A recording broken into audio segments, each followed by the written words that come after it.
মদিনাওয়ালা নবী বলেন আহাব্বুল কালামি ইলাল্লাহি আরবাউন, আমার আল্লাহর নিকট সর্বোত্তম জিকির, সর্বোত্তম কালিমা, সর্বশ্রেষ্ঠ কালিমা হলো চারটি। কয়টি? আরো জোরে বলেন কয়টি? আহাব্বুল কালামি ইলাল্লাহি আরবাউন, নবী বলেন আল্লাহর নিকট সর্বোত্তম কালিমা হলো চারটা।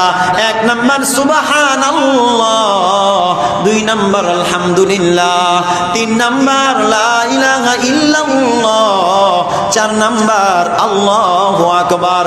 এই চারটা কালিমা হলো আমার আল্লাহর নিকট সর্বোত্তম সর্বশ্রেষ্ঠ প্রিয় কালিমা। ও মুসলমান, সুবহানাল্লাহ, আলহামদুলিল্লাহ, লা ইলাহা ইল্লাল্লাহ, আল্লাহু আকবার, এই চারটা কালিমা আমরা পারি কি পারি না? এই চারটা কালিমার কি পরিমাণ ফজিলত জানেন? মদিনাওয়ালা নবী হাদিসের মধ্যে বলেন কোন বান্দা যদি তার মুখ দিয়ে যদি উচ্চারণ করে সুবহানাল্লাহ, আলহামদুলিল্লাহ, ওয়ালা ইলাহা ইল্লাল্লাহু আল্লাহু আকবার, যে বান্দা তার জবান দিয়ে এই চার কালিমা উচ্চারণ করবে, আল্লাহ তাআলা সাথে সাথে জান্নাতের মধ্যে একটা বৃক্ষ রোপণ করে দিবেন। ওই বৃক্ষটা কত বড় হবে?